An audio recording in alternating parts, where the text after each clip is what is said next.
Wara l-vot fil-Parlament dwar in-nomina tal-Gvern għal ħatra ta' Prim Imħallef l-4 fil-għaxija, il-Midja Nazzjonalista ħarġet tajt li 3 membri tal-Gvern ma kinux preżenti fil-Parlament biskop.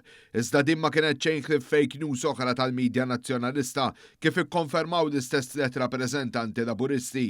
Ma din il-fake news tan-net kompla l-editur politiku tal-Media Link l-ex segretarju ġenerali u kandidat nazzjonalista Michael Piccinino fejn staqsa fejn huma 3 membri tal-Gabinett, il-Ministri Clifton Grima u Chris Bonnet flimkien mas segretarju parlamentari Kita Zopparditanti li kienu msifrin fuq xogħol tal-Gvern iddikjaraw pubblikament li kontra l-istampa li prova jpinġinnet kienu diġà esprimew irwieħhom favur in-nomina ta' Dr. Consuelo Cerri Herrera għal Prim Imħallef fl-laqgħa tal-Gabinett. Filmat fuq il-medja soċjali minn barra minn Malta l-Ministru Grima sostna li l-Oppożizzjoni qed tipprova tirbaħ punti politiċi u toħloq instabilità dwar din il-kwistjoni ta' importanza nazzjonali.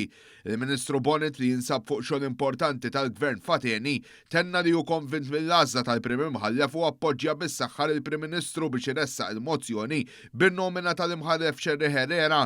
Is-Segretarju Parlamentari Kita Zopparditanti li jinsab fuq xogħol fir-Renju Unit fuq inizjattivi u proġetti dwar riċerka relatata mal-kura tal-kanċer ukoll sostna li Cerri Herrera għandha l-kompetenzi kollha ideali biex tkun Prim Imħallef.